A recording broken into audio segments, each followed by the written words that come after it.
9/11. We got multiple casualties. This is a mass casualty situation here. A 29-year-old inspired by ISIS used this rented truck, plowing into crowds on a popular bike path, killing 8, then slamming into a school bus with children. Oh my God. Oh my God. Horror. More than a dozen injured rushed to nearby hospitals. The terrifying moments as the suspect runs through the streets, just blocked from the site of the World Trade Center before this hero officer takes him down. We were just told to run. School children witnessing the attacks gathered up by their panicked parents. Now this morning, new clues about the attacker.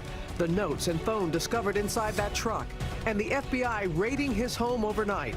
As New York steps up security across the city and New Yorkers unite, marching defiantly in the face of terror.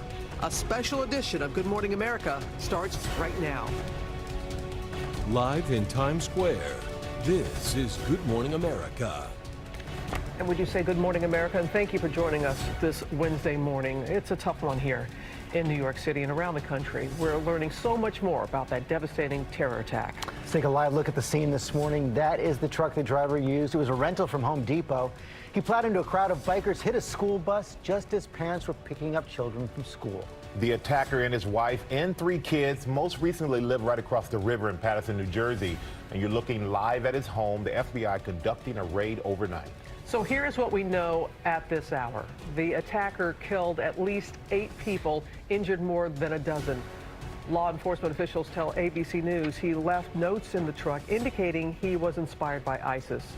And that trail of terror in southern Manhattan lasting 17 blocks, stopping near the 9/11 memorial. And overnight, One World Trade Center was lit up in the colors of the American flag. Sign of defiance there. As we said, this is the deadliest terror attack in New York City since 9/11. Our team covering every angle of the story. Amy Robach starts us off from the scene of the attack. Good morning, Amy. George, good morning to you. This morning, a stretch of 2.5 miles of streets remain closed here in Lower Manhattan. You can hear the police helicopters flying above us, and there is a large number of federal and local authorities investigating the scene here. They've been doing it throughout the night. They will continue to do it throughout the day as they try to put together the pieces of last night's deadly terror attack. New video this morning shows the moments immediately after 29-year-old suspect Sayfullo Saipov transformed his Home Depot truck into a weapon designed to inflict mass casualties. I need an ambulance right here. His path of terror down New York City's West Side Highway ended here. There's kids right there.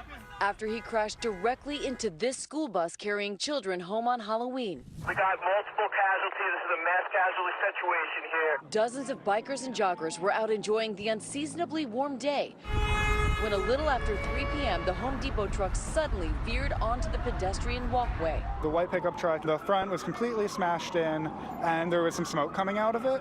It careened for 10 blocks, mowing down everything and everyone in its path. Sources say the suspect exited the truck shouting Allah Akbar, brandishing what has now been identified as a paintball gun and pellet gun. I see 2 women and children. They're running. I hear one of the young girls say, "He's got a gun, he's got a gun." This cell phone video shows the suspect frantically dodging between cabs, evading police, while his victims lay strewn on the ground. I seen a couple of bodies laying right there in the bike path, and when I was looking to see if there's anybody else, I heard about 9 or 10 gunshots. Oh my God! Police eventually shooting the suspect in the abdomen and taking him into custody. This was an act of terror, a particularly cowardly act of terror, aimed at innocent civilians, aimed at people going about their lives. Neighborhood schools put on lockdown for hours as frantic parents raced to find their children. She just said, "I saw the man with the guns. He pointed a gun at me. I'm sorry. I have to go get my child." Overnight at New York's annual Halloween parade, authorities on heightened alert. Police adding extra officers, heavy weapons teams, and sand trucks as protective blockers along the parade route. Definitely been a memorable experience. Oh, heck yeah. For it to happen so close, you know, you'd never think it would happen to you, but it happens. New York's governor urging people in this city to go back to their regular routines. We didn't want to let it stop us because we know in times like these too, like, it brings New Yorkers closer than ever, and it doesn't stop making New York a safe place. And at last night's New York City's Halloween parade, you would never have known there was a terror attack a few hours earlier, a few blocks away. By the mood and the size of the crowd, 2 million people flooded the streets of New York City. Your only clue that perhaps last night's parade was any different than the ones from previous years was the enormous amount of police presence, much more so than in earlier years. And in fact, I think it's safe to say that last night, the safest place to be in Halloween, perhaps, was that parade, George. And Amy, you were there at the parade last night. You know, in New York, we've been braced for this for so long, but there hasn't been an attack like this since 9/11. Talk about the mood there. It was festive, George, and we saw people and talked to people who were New Yorkers, people who had come from all over the world, and they all said they didn't even hesitate once they heard the news to come to last night's parade. In fact, they wanted to be a part of what New York does so best, come together in moments like this.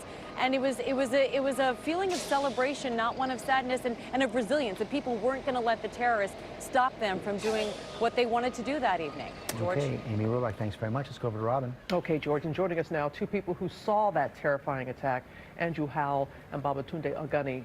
Thank you both for joining us this morning. How are you gentlemen doing? I imagine you're still processing what you saw, Andrew. It's pretty shocking. I mean, this is a place of recreation, a place of repose. You know, I work nearby, use this bike path all the time, and certainly not something you expect to see. No, and you go to college right down. So I go to the Borough Manhattan Community College, which is right across the street. And you were between classes. Yes. What did you see? So we walked over to the pier. Like you said, it's a recreational area. A lot of people walk dogs, you know, just walk around the area, etc. And we had been sitting there, and you just see a white truck at the light, and it's kind of revving its engine. So we were like, you know, why is this person being so aggressive? What's going on?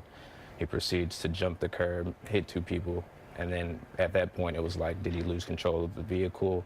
You know, what's going on, what's happening? And then later, maybe 10 seconds after, you hear gunshots. So now it's like, you know, it's just commotion. Everybody's kind of running around. It's chaotic. You heard gunshots, and you didn't know if it was coming from the driver or what was happening. Andrew, what did you see? Well, I was walking along the path southward, sort of in my own world. It was a beautiful afternoon, and just heard this very loud noise. It's just not a noise you expect to hear of this truck going by. Of course, there are usually no vehicles there at all. Right. Nothing like going as rapidly as that one was, probably 50, 60 miles an hour. Fortunately for me, it missed me, but impacted with a cyclist probably about 20 feet in front of me, and the cyclist was hit the windshield and went over up in the air and landed on the ground. It just didn't make any sense to see something like that.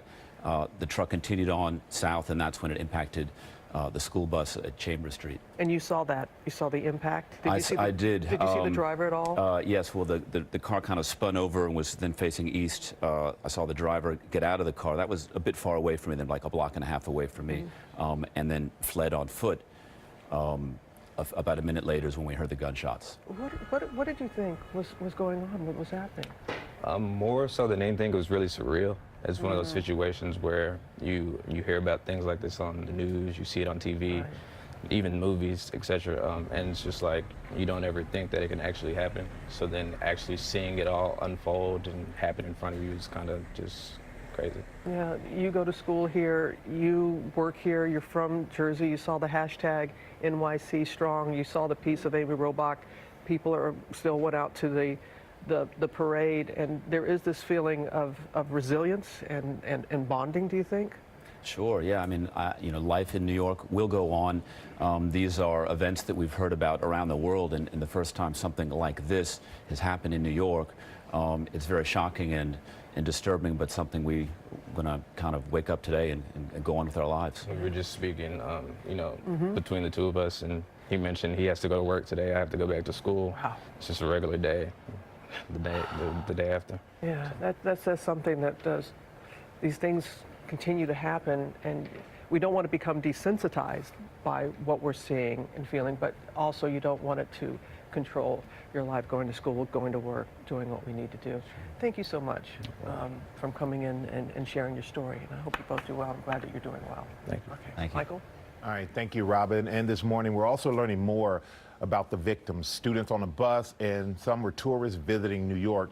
Plus, we're going to learn more about the hero officer who stopped the killer. ABC's Gio Benitez is outside Bellevue Hospital here in New York City, where some of the victims were taken. Good morning, Gio. Hey there, Michael. Good morning to you. 5 of the victims are here at this hospital. They're being treated right now. 8 of them are at another hospital nearby. This attack happening in the blink of an eye. Among the dead, 5 high school friends from Argentina visiting New York City to celebrate their 30th graduation from high school. The Home Depot truck plowing into them as they took a group bike ride. Central, we need buses to Vestry and Chambers. Vestry and Chambers. We got at least 4 on the ground here. More than a dozen injured and 8 killed as first responders rushed to the mile-long crime scene in Lower Manhattan. I was able to see the bodies and 3 destroyed bicycles, as well as all the police, firefighters, bomb squad, SWAT team arriving on the scene. Oh my God.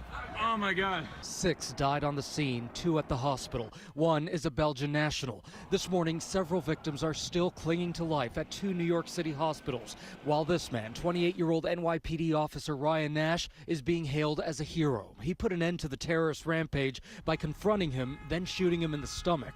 I want to commend the response of our NYPD officer that was on post near the location who stopped the carnage moments after it began. Nash, a 6-year veteran, was responding to a separate incident in the area when he rushed to the carnage. The Long Island resident commanded Sapoff to drop his weapons, which turned out to be a paintball and pellet gun. Nash shot him, keeping Sapoff alive so authorities could get more information from him.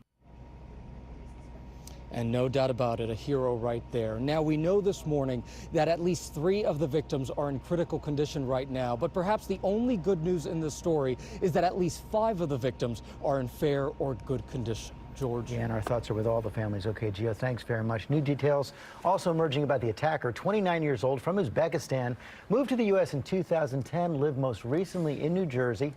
Early this morning, the FBI escorted a group of women and children outside of his home. And our chief investigative correspondent, Brian Ross, is here with what we know right now. Good morning, Brian. Well, good morning, George. The suspected attacker actually won a lottery to get an American visa under a special U.S. program to come here. But once here, authorities tell ABC News he went down a road to jihad, pledging allegiance to ISIS, and carried out an attack on a country that had opened its doors to him. Overnight, the FBI searched the home of the suspect in Paterson, New Jersey, just across the river from New York. 29-year-old Saifullah Saipov, a native of Uzbekistan, moved to Paterson with his wife and 3 children after living in Tampa and Cincinnati. Friends said at one point he worked as a driver for Uber in New Jersey, where neighbors there say he kept to himself. He wasn't friendly at all. It's like he didn't want anyone to approach him, ask him any questions, or even say hello. He was very standoffish. Police believe they found Saipov's vehicle in the parking lot of a Home Depot where he rented that truck he used in the attack. And this morning, law enforcement officials say Saipov left notes behind in that truck, indicating he carried out the attack for ISIS. ISIS has tremendously persuasive online videos and recruitment tools, persuasive to a particular kind of person, to a person who is generally male and disgruntled. The terror group has been calling for its followers to carry out low-tech attacks using knives and vehicles. Saipov grew up in Tashkent, Uzbekistan, where he applied for and won his U.S. visa in 2010 under what's called the Diversity Immigrant Visa Program for residents of countries that haven't sent many immigrants to the U.S. Coincidentally, it was an Uzbek immigrant in Stockholm, Sweden earlier this year who police said hijacked a truck and used it in an attack that killed 5 people. And that is the scene right there. We're going to show it right there, the scene in New Jersey right now. And Brian, we are learning now as the FBI is investigating that Saipov had been on the radar of law enforcement, at least tangentially. Right. He came under investigation as a possible accomplice of another suspect, but there was never enough proof, George, to actually open a case on him, and he wasn't under surveillance. And this morning he is in a hospital. He's expected to survive, and authorities are now drawing up federal terrorism charges against him. Okay, Brian Ross, thanks very much. And George, President Trump calling the attacker sick and deranged and saying he ordered Homeland Security to step up the extreme vetting program. We're seeing more types of these attacks using vehicles as weapons. And our senior justice correspondent, Pierre Thomas, is in Washington with more on that. And Pierre, what are you hearing from law enforcement officials this morning about that?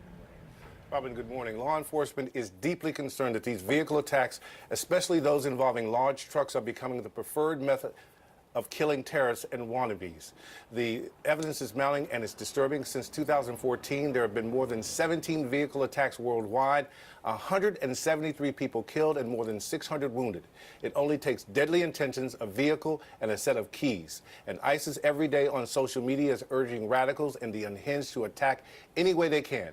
We all recall those vehicle attacks in London, France, and Germany, and it's happened here too, not just involving Islamic radicals. There was the attack at Ohio State last year by a man allegedly inspired by ISIS, but there's also Charlottesville this summer where a Nazi sympathizer ran into a crowd, injuring 19 and killing a young woman, Robin. And Pierre, as we heard the president promising extreme vetting, what exactly does that mean? The White House is not commenting on the president's tweets, so no one in the administration can officially tell us what the president is talking about. And it's unclear whether the, quote, stepping up vetting would have made a difference in this case because the suspect has been here since 2010 and was likely radicalized recently. The bigger issue is why he wasn't on the radar before the attack, but it's a tough job, Robin. The FBI has more than 1,000 radicals under investigation or surveillance right now. Yeah, keep that in mind, Pierre. Thank you. Okay, let's get more from our contributors right now. Former New York Police Commissioner Ray Kelly right here, former FBI Special Agent Brad Garrett down in Washington. Ray, let me begin with you. You've been there. Take us behind the scenes in police headquarters. Top priority overnight. What are they doing right now? Well, they're certainly assisting in the investigation. The investigation will be done by the Joint Terrorism Task Force, which is an FBI entity that has about almost 200 NYPD officers in that. So the investigation in all aspects will involve NYPD and FBI agents. They're going to do a daylight crime scene search, and that's what is keeping the area blocked down as far as traffic is concerned. They want to get all of the technicians that they can on the scene to look at that crime scene in daylight, to pick up any granular information they can about this individual or, you know, what his motivation was. Also beefing up security all across the city. Exactly. That's the other thing they'll be doing, would be increasing uniform presence at areas where people congregate. Okay. Brad, this is fitting an all too familiar profile here. There's no question about it, George. I mean, this looks like a classic lone actor attack. So what you're going to do is you're obviously going to look at his phone, his family, his mosque, his job, and social media to see if there are any connections. And as Brian pointed out, you know, he was involved in another investigation. What does that mean? You're going to pull all this together to see who this guy is and did he plan this alone? And yeah, and the big question is, we're not saying he's inspired. The question is, was there anything more than that? Was he directed? Right, and I'm going to guess that he probably was not, because as you look at every one of these attacks that Pierre mentioned, they were all lone wolves.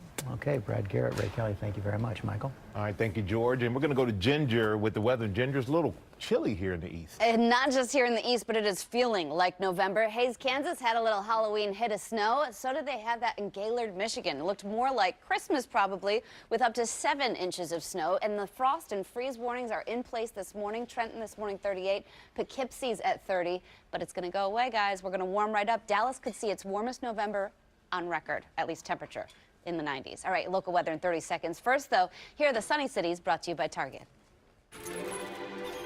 Is this it? It's go time. Sir, the kids need you. Later, lobster. Hurry! Let's go. Thanks for coming, everyone. We found this special house for a super special family. Where's the special part? That's where you all come in. Here, I see a big tree and a closet filled with holiday outfits. Dream houses do come true. Think they'll like it? Yep. They're gonna love it. Let's go, team. Just like yesterday, your temperatures are starting out in the upper 30s to lower 40s across the area. We'll have a high today, also like yesterday, about 60 to 62 degrees during the afternoon. But today, more clouds, and there's even the chance of a light shower or sprinkle, mainly north and west of D.C. during the afternoon. Now, going to the game this evening, the Washington Wizards taking on the Phoenix Suns. 50s for temperatures. Look for a partly cloudy sky and maybe some early morning fog tomorrow. Higher temperatures Thursday and Friday in the lower to mid 70s. More on that deadly terror attack here in New York City. That is Paterson, New Jersey, the attacker's home. FBI on the scene. Also this morning, the tense standoff at a school in California. A parent taking a teacher hostage. We'll take you inside the dramatic rescue overnight.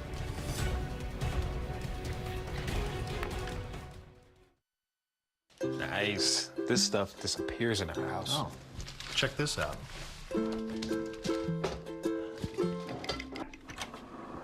Whoa.